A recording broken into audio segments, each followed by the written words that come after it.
Welcome once again to Jesus or Muhammad. We spend a lot of time on these programs defending basic Christian doctrine, the sacrificial death of Jesus, his resurrection from the dead, his divine nature. But we also spend a lot of time responding to Muslim arguments for Islam.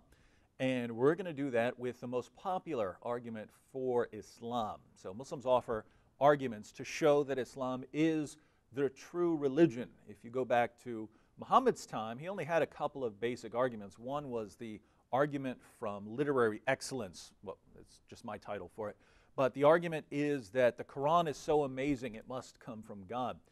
The literary excellence of the Quran is so wonderful that it must come from God. And that is just an absolutely silly argument. It would be comparable to saying that Mozart's music is so wonderful it must be from God.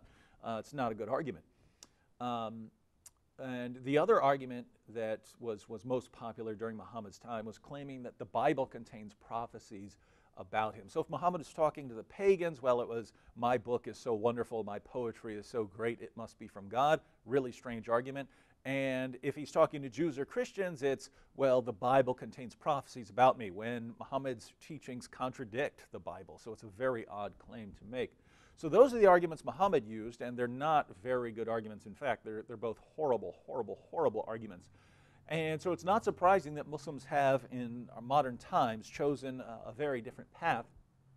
And the claim that is most common nowadays is that the Quran and Muhammad's teachings are scientifically miraculous, that Muhammad knew things about science, about the world and human beings and life that just couldn't have been known by anyone during his time and weren't known for centuries later.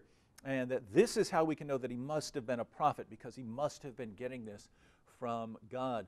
And the reason that this is successful is Muslims use this without people actually doing the work of investigating whether it's true or not. So this argument is geared towards gullible people who aren't going to take the time to examine the Quran and examine the Hadith and determine whether these claims are true or not. But we're not like that. We actually want to examine what Islam has to say about science to see whether it is accurate, so we know whether this argument is a good one or not. Now, just to be, just to put this out there, I don't really care that Muhammad was so incredibly wrong about lots of scientific topics. That wouldn't be an important reason for rejecting him. I would say if he's in the 7th century, he's talking to a 7th century audience. I wouldn't have much problem with him, saying things according to the beliefs of the time. But it's the Muslims. It's Muslims who are saying that it's through the scientifically accurate Quran and statements by Muhammad that we know that Islam is true. And if that's how we know that Islam is true, well, now we have to deal with all these completely scientifically absurd statements in the Quran and the Hadith.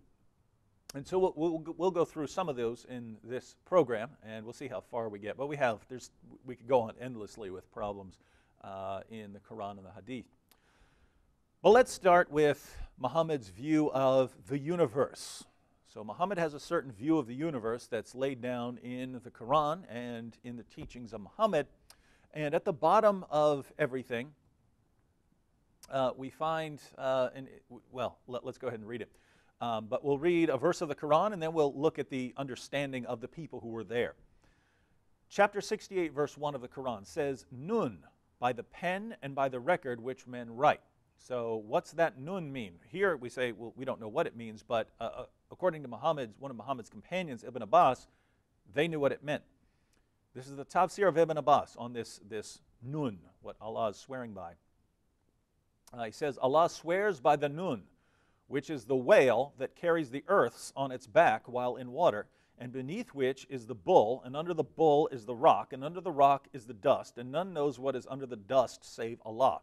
So let's look at that in reverse. You have dust, and above that you have the rock, and above that you have the bull, and above that you have the water, and there's the whale in the water, and on the whale, that's what's carrying the earths.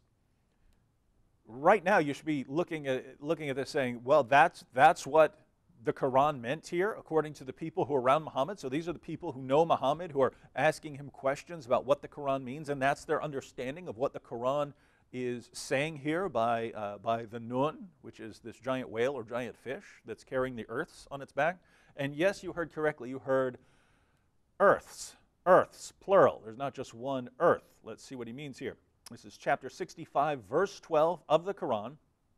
Allah is he who created 7 heavens, and of the earth the like of them. So there are 7 heavens, and there are the same number of earths. There are 7 earths. And Muhammad actually explains what he means here in Jami at-Tirmidhi 3298.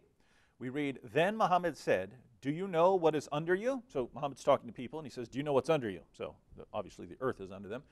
He says, "Do you know what is under you?" They said, "Allah and his messenger know better." He said, "Indeed, it is the earth." Pretty obvious there, he got that right. Then he said, "Do you know what is under that?" Now notice, we know that under, if you're standing, then obviously the earth is under you. So that's something that everyone would have known, and that's something that Muhammad got right. But now he's going to say what's under that. So we have an opportunity to test whether he's making a scientifically accurate statement. So he said, "Do you know what is under that?" They said, "Allah and his messenger know better."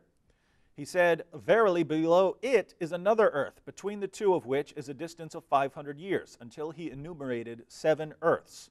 And he said, between every 2 earths is a distance of 500 years. So you've got one earth, and then below that you have another earth with a space in between them of 500 years, and below that another earth with a space of 500 years. And whether he means like a 500-year journey or any way you want to interpret this, 500-year walking, 500-year camel journey, however you want to interpret it, or 500 years, 500, whatever you want to call this, right? That is not true. It is not true that there's one earth and then this 500-year journey, and then there's another earth. That's just absolute nonsense. We know that's not true, but that's what Muhammad said, and his followers are completely convinced that he knows what's going on here, that he knows the structure of the universe. And they didn't know any better, but we do, and Muhammad is wrong. And so here we have the Quran. Muhammad is considered in Islam the greatest interpreter of the Quran. Muhammad says, here's what this means by these 7 earths, and he's just completely wrong. And yet, science confirms Islam somehow. Well, how is that? Muhammad is getting everything wrong so far, except for basic information like there is an earth below you. Once he goes beyond the obvious, he gets everything wrong. Let's keep looking. It's also important to note that the earth is flat. Muhammad believes in a flat earth. And let's look at a couple of passages here. Chapter 20, verse 53 of the Quran. He who has made for you the earth like a carpet spread out. So the earth is like a carpet spread out. Chapter 71, verse 19 of the Quran. And Allah has made the earth for you as a carpet spread out. So again, the earth is like a carpet. And you're supposed to reflect on this flat nature of the earth to tell you something. Chapter 88, verses 17 through 20 of the Quran. Do they never reflect on the camels and how they were created, the heaven, how it was raised on high, the mountains, how they were set down, the earth, how it was made flat? The earth was made flat, according to the Quran.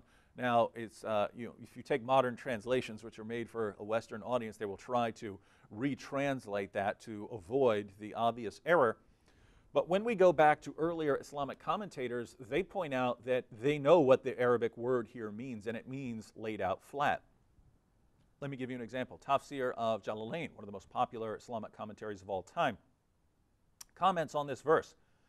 As for his words, sutihat, laid out flat, this, on a literal reading, suggests that the earth is flat, which is the opinion of most of the scholars of the revealed law, so experts in Islam or Sharia, and not a sphere, as astronomers have it, even if this does not contradict any of the pillars of the law. So notice what he says here. The experts in Islam, the experts in Sharia, the experts in Islamic law, they know that the earth is flat because of what the Quran says. It's the astronomers who are saying that it's a sphere. But the astronomers, they're getting it wrong because they don't know they don't know the Quran well enough. So notice he's putting a division here. There's the experts in Islam, they know the earth is flat because of what the Quran says. And then you have the actual scientists. They say the Earth is a sphere, but they got it wrong. So he's pointing out that it's the Islamic scholars who know the truth, and the scientists, they just get it wrong. Tafsir of Ibn Abbas, commenting on the seven heavens. Allah it is who has created the seven heavens, and Ibn Abbas adds, one above the other like a dome, and of the earth the like thereof, seven earths, but they are flat. So it's not just one earth, it's not just our earth that is flat, it's all seven of the earths. So basically, the structure of these seven earths, according to Muhammad, not according to me, is that you have seven earths that are kind of stacked up like pancakes, but with a space of 500 years in between each one of them. So you have these seven sort of floating earths with a 500-year journey in between them. And I mean, you know this isn't true, right? If you know anything about science, if you took elementary school science, you know this is wrong. And yet, it's supposedly science that somehow confirms that Islam is the truth. And we can only wonder, how can we possibly make sense of this?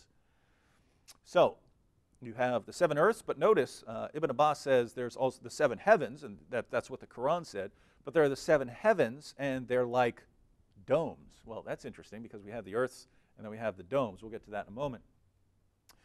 Chapter 36, verses 38 to 40 of the Quran. And the sun runs its course for a period determined for it. That is the decree of him, the exalted in might, the all-knowing. And the moon we have measured for it mansions to traverse, till it returns like the old and withered lower part of a date stalk. It is not permitted to the sun to catch up to the moon, nor can the night outstrip the day. Each just swims along in its own orbit, according to law. So according to the Quran, the sun and the moon are kind of chasing each other, and the sun just can't catch up to the moon. Well, and they both have their orbit. So according to the Quran, you have the earth and the sun and the moon are orbiting, but one can't actually catch up to the other. Now, that's not correct. You have the sun and you have the earth going around the sun and the moon going around the earth. It's not both the sun and the moon chasing each other around the earth, as the Quran declares. Chapters 18, verses 83 to 86. This is another place where we can examine what Muhammad said to determine if he actually knows, because Muhammad tells people where the sun goes when it sets. Lots of people didn't know that at his time, so we can test him to see if he gets it right. Well, here's what the Quran says. Chapter 18, verses 83 to 86. They ask you concerning Dhul al-Qarnayn. There's a dispute of who this refers to. Many commentators will say that it refers to Alexander the Great. They ask you concerning Dhul al-Qarnayn. Say, I will rehearse to you something of his story. Verily, we established his power on earth, and we gave him the ways and the means to all ends. One such way he followed until, when he reached the setting of the sun, he found it set in a spring of murky water. Near it he found a people. So, Dhul al-Qarnayn reached the place where the sun sets, and he found the sun set in a spring of murky water. And people live there. Now, do you believe that? Do you believe that's correct? Do you believe there's a spring somewhere where the sun goes down and goes into a pool of murky water, and that people live there? Because it's wrong. Muhammad got it wrong, and it's obviously wrong, and so Muslims are forced to try and reinterpret these things. But, I mean, think about it. What is Muhammad getting right here? Apart from there's an earth below you, what is he getting right? There is a sun, there is a moon. Apart from the obvious that any 6-year-old could have told you, what is he getting right? He's getting everything that he could possibly get wrong. And yet it's science that confirms Islam. Again, only if you don't bother to actually read the sources. Chapter 37, verses 6 through 10 of the Quran. What are stars? Well, Muhammad's going to tell us. We have indeed decked the lower heaven with beauty in the stars, for beauty and for guard against all obstinate, rebellious, evil spirits. So they should not strain their ears in the direction of the exalted assembly, but be cast away from every side, repulsed, for they are under a perpetual penalty, except such as snatch away something by stealth, and they are pursued by a flaming fire of piercing brightness. Think about this. Allah says, we have decked the lower heaven with beauty in the stars. So here's what the stars are. For beauty and for guard against all obstinate rebellious spirits. The stars are to guard heaven from evil spirits. So they should not strain their ears in the direction of the exalted assembly, so that they don't sneak into paradise and hear what Allah is saying, hear what Allah is planning.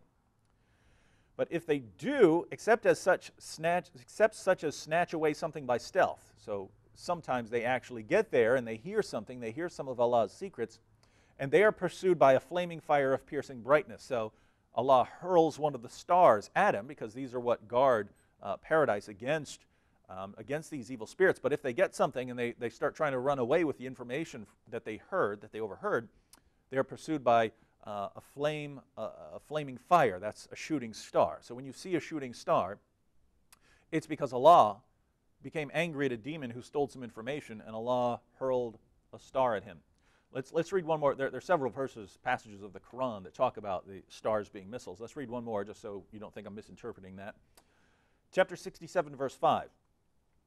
And we have from of old adorned the lowest heaven with lamps, and we have made such lamps as missiles to drive away the evil ones, and have prepared for them the penalty of the blazing fire. So stars are missiles that Allah uses to shoot demons when they try to sneak into paradise. And when you see a shooting star, it's because Allah shot one of these stars at a demon who stole some information. So Allah shoots the demons with one of his star missiles. And that's what stars are. Now, there are all kinds of problems with this. One, I mean, stars aren't up there protecting paradise from evil spirits trying to sneak in. But, I mean, even more obviously, a shooting star is not an actual star. When you see a shooting star, someone in Muhammad's time might have thought that a shooting star is actually a star, and that's why we call them shooting stars, because it looks like a star is shooting. But a shooting star is not a star. It's a chunk of debris that hits our atmosphere and then ignites. It's not an actual star. Muhammad didn't know that. The author of the Quran didn't know that. But if the author of the Quran were Allah, I would expect Allah to know what a shooting star is. But he just didn't. The author of the Quran didn't know this, and so I can't believe that this is actually God. Just in case we think there's some other interpretation here, we have in Sahih al-Bukhari, number 3198, Abu Qatada, it's one of Muhammad's companions, explains this verse, chapter 67, verse 5, stars are missiles that Allah uses to shoot demons. He mentions this and he says, he quotes Allah's saying, and indeed we have adorned the nearest heaven with lamps, that's chapter 67, verse 5. And Abu Qatada says, the creation of these stars is for three purposes. And they are, 1, as decoration of the nearest heaven, 2, as missiles to hit the devils, and 3, as signs to guide travelers. So, if anybody tries to find a different interpretation, he is mistaken and just wastes his efforts and troubles himself with what is beyond his limited knowledge. Notice, he had the same sort of mentality that we read about in Tafsir Jalalain. In Tafsir Jalalain, remember, the Quran says the earth is flat, so who cares what those astronomers say? Here, we're told, look, the Quran has explained what these stars are.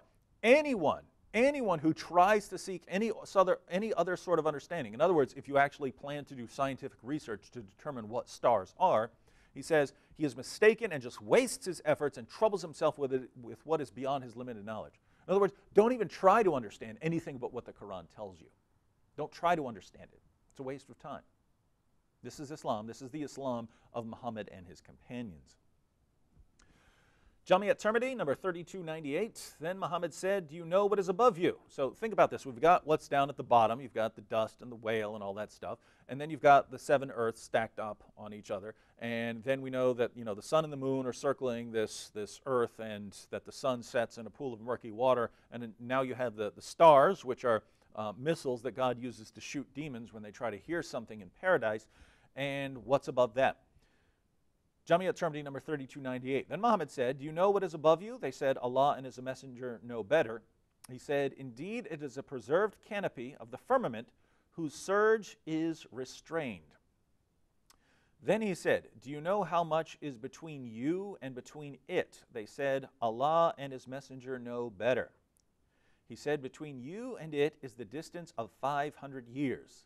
Then he said, do you know what is above that? They said, Allah and his messenger know better. He said, verily, above that are 2 heavens. Between the 2 of them there is a distance of 500 years, until he enumerated 7 earths. What is between each of the 2 heavens is what is in between the heavens and the earth. So we've already seen you have the 7 earths stacked up like pancakes. 1, 2, 3, 4, 5, 6, 7. That's Muhammad explaining what is below us. What's below us? Because the Quran says that there are 7 earths and there are 7 heavens. What does he mean? Well, Muhammad is the one who gets to explain that. There's 7 earths stacked up like pancakes, except with a 500-year journey in between them. And then he explains what's above them. And there are 7 heavens that are actually stacked up like domes on top of each other. And there are 7 of them. So is this correct? Because notice he says that there is a journey of 500 years in between each one of these domes.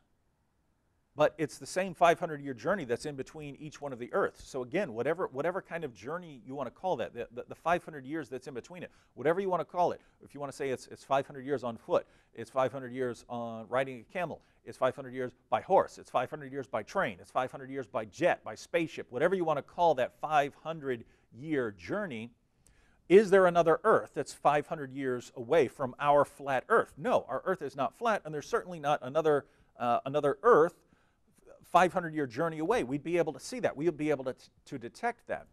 And again, whatever sort of journey you want to mean by this 500 years, is there some other heaven that's a 500-year journey right above us? So you have a dome, and then you have another 500-year journey, and there's another dome above that. Is that true? What could that possibly mean that would be true? Interpret that for me in any way that would make that true. And there is nothing that would make that true. You don't get to any sort of structure or object above us, and then there's another one above that, and there's another one above that. We live in a very massive universe, and there is no 500-year journey that would fit this description and make Muhammad's teachings accurate. So Muhammad is just getting everything that he can possibly get wrong. You couldn't invent something this wrong. If you sat back and thought, let me come up with the most ridiculous view of the universe that I could think of, you would not be able to beat Muhammad. His view is far more absurd than anything you can come up with. And yet it's through science that we know that Islam is true. Let's keep going. Chapter 22, verse 65 of the Quran. Do you not see that Allah has made subservient to you whatever is in the earth, and the ships running in the sea by his command? And he withholds the heaven from falling on the earth, except with his permission. Most surely Allah is compassionate, merciful to men. Notice what Allah just said. And he withholds the heaven from falling on the earth, except with his permission. The heaven is a solid object, according to Islam, that would fall on us if Allah weren't holding it up. Is that true? Is the sky above us a solid object that would fall on us if Allah weren't holding it up?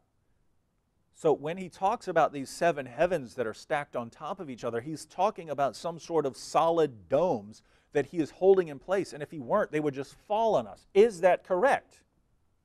Of course it's not correct.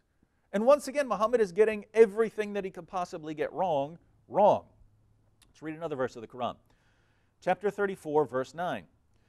See they not what is before them and behind them of the sky and the earth? If we wished, we could cause the earth to swallow them up, or cause a piece of the sky to fall on them.